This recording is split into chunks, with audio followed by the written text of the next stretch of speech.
여러분 안녕하십니까, 진성호입니다. 지금 검언유착과 관련된 수사가 한창 진행 중입니다. 그런데 시간이 흐를수록 추미애 법무부 장관과 이성윤 서울중앙지검장에게 불리하게 흐르고 있습니다. 이와 함께 마침 대검 수사심의위원회가 열리는 날 유시민 씨가 라디오에 출연해서 또 추미애 이성윤 편을 드는 그런 발언을 했습니다. 자, 이런 가운데 진중권 씨가 드디어 참을 수 없다는 듯이 유시민 씨를 저격했습니다. 유시민 씨는 입만 열면 거짓말한다. 밥만 먹으면 거짓말한다. 이렇게 융단 폭격을 했습니다. 그러면서 유시민의 지난 과거를 하나 들춰냈습니다. 또 이와 별도로 이 유시민 씨 신라젠 사건을 취재했던 한 취재기자가 유시민 씨의 이날 라디오 인터뷰를 정면 반박했습니다. 내가 취재했다. 유시민, 당신 제대로 딱 걸렸어. 자, 이제 계속해서 몰리는 쪽은 유시민입니다. 그런데 진중권 씨 표현이 참 좋습니다. 밥만 먹으면 거짓말합니다. 그렇다고 밥을 먹지 말라고 요구할 수도 없고, 왜 유시민 씨는 밥만 먹으면 거짓말을 할까요? 진중권 씨는 그 설명도 친절하게 했습니다. 무슨 일이 벌어진 걸까요? 진성호의 융단 폭격 시작합니다. 유시민 씨를 융단 폭격합니다. 방송에 앞서 아직 진성호 방송에 구독자가 아니신 분들은 붉은색 구독 버튼 눌러주십시오. 더 좋은 방송으로 보답하겠습니다. 유시민 씨가 이번에는 제대로 걸린 것 같습니다. 진중권 씨가 말했습니다. 자, 지난해 말 유시민 씨가 검찰이 노무현 재단 계좌를 들어봤다고 주장한 적이 있습니다. 이걸 갖다가 찍어서 진중권 씨는 말합니다. 유 이사장은 밥만 먹으면 거짓말하는 분이지만 그렇다고 이분께 밥을 먹지 말라고 요구할 수는 없다. 그건 비인도적인 처사다. 갖고 놉니다 지금. 진중권 씨는 말합니다. 유시민 이사장이 검찰이 계좌 들여다봤다고 설레발을 쳤는데 이제 6개월이 지났다. 그럼 은행에서 통보가 갔을 것이다. 이렇게 지적했습니다. 자, 법에 따르면 수사기관이 은행 협조를 받아 계좌를 살폈다면 은행은 6개월 이내에 이러한 사실을 예금주에게 알려야 합니다. 자, 저도 당해봤는데요. 예컨대 저희 친척들이 6개월 지나서 이 계좌를 틀렸다, 살펴봤다, 그리고 아무 문제 없었다 하고 통보한 적이 있습니다. 저 때문에 그랬던 것 같습니다.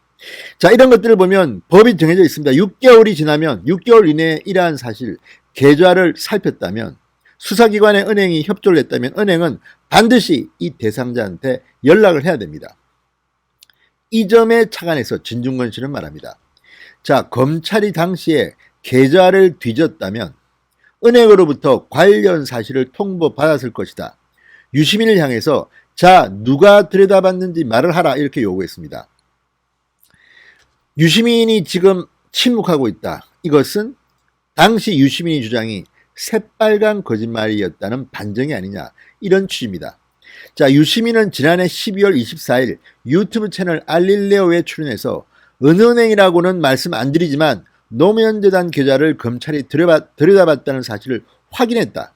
다만 어떤 경로로 확인했는지는 밝힐 수 없다. 이렇게 검찰의 사찰 의혹을 제기했습니다. 이게 아니면 말고식의 특유의 폭로입니다. 무책임한 폭로. 그런데 자, 12월 24일 이렇게 방송을 했다면 그 전에 계좌를 들여다봤을 거 아닙니까? 그럼 지금은 6개월이 뭡니까? 훨씬 더 지났습니다. 그런데 왜 유시민은 지금 침묵하는지를 지금 묻고 있는 겁니다. 유시민 씨는 정말 거짓말을 잘하는 것으로 보입니다. 얼마 전에도 신라젠 수사팀이 확대됐다 그랬는데 뻥이었습니다. 라임 사건 수사팀이 확대된 겁니다. 서울 남부지검입니다. 그렇게 확인이 됐는데도 유시민은 계속해서 이렇게 뻥을 칩니다.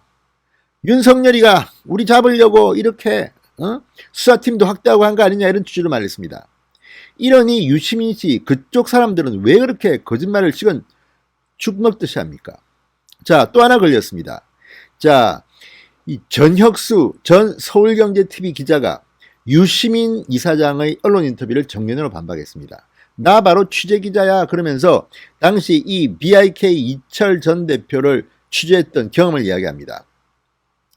자, 유 이사장, 유시민은 라디오 MBC 라디오에서 검찰이 채널 A의 신라젠 사건 취재를 외주를 준 것으로 본다는 취지로 얘기하면서 자신과 신라젠 임원들이 함께 찍은 사진들을 언론에 보도한 것, 그것은 검찰이 언론에 흘렸기 때문이라는 취지로 이야기했습니다. 그런데 이 전 기자, 전혁수 취재 기자는 이렇게 반박합니다. 자, 페이스북에 올린 글입니다. 그 사진은 제가 VIK 임원 SNS에서 찾은 것이다. 나는 이 사건을 취재하면서 단 한 차례도 검찰을 접촉한 적이 없다. 유 이사장은 이렇게 말했습니다. 2월 초 갑자기 기자들이 연락을 해 신라젠 행사에서 내가 신라젠 임원들과 같이 찍힌 사진, 검찰 압수수색에서 나왔을 법한 자료들을 근거로 질문을 하기 시작했다. 그런데 취재기자가 말한 겁니다. 무슨 소리냐? 나는 검찰 취재 접촉한 적도 없다. 이 거짓말장이야, 이렇게 말하는 것 같습니다. 자, 당시 유시민 씨는 MBC 진행자가 기자들이 2월 5, 6일에 집중적으로 사진을 토대로 문자 메시지 보내서 질문하는데 사진이라는 게 어디에 공개돼서 누구나 다 볼 수 있는 사진은 전혀 아니었고 라고 묻자 그런 게 아니다. 그게 검찰 제공일 가능성이 있다고 보냐? 저는 있다고 봤다. 이렇게 말했습니다. 자, 이거 다 공개된 사진들입니다. 전 기자는 이렇게 흥분하고 있습니다. 자, 어쨌든 유시민 씨는 자신이 이렇게 신라젠 행사에서 갔다면 사실 아닙니까? 그러면 사과를 해야 되는 거 아닙니까? 뻔뻔스럽게 거짓말을 하고 있습니다. 게다가 유시민 씨가 집중적으로 타겟이 되는 것은 우리 상식으로는 이해할 수 없는 궤변을 내려놓는다는 데 있습니다. 게다가 얼굴에 철판을 깔았는지 사과를 하지 않습니다. 그거는 아니지 않습니까? 적어도 한때 대권주자 여론지지도에서 2등을 했을 정도로 범여권의 주목받는 정치인이었던 그가 이렇게 나와서 막 지르는 것, 아니면 말고식. 아니, 노무현 재단 계좌 추적했다고 했으면 6개월이 지났는데 공개해야 되는 거 아닙니까? 이번에는 유시민 씨가 진중권에게 딱 걸렸습니다. 그리고 취재기자한테도 딱 걸렸습니다. 도망가기 힘듭니다. 이제 스스로 얼굴을 나타내시기 바랍니다. 숨어 있다가 갑자기 MBC 라디오에 짠하고 나타나서 인터뷰를 오랜만에 했는데 그게 다 거짓말로 확인되고 있는 순간입니다. 자, 반론하고 싶으면 유시민 씨도 빨리 반론을 하시기 바랍니다. 일방적으로 유시민 씨가 그동안 우겼던 것들이 얼마나 많습니까? 진성호의 융단 폭격이었습니다. 여러분 감사합니다.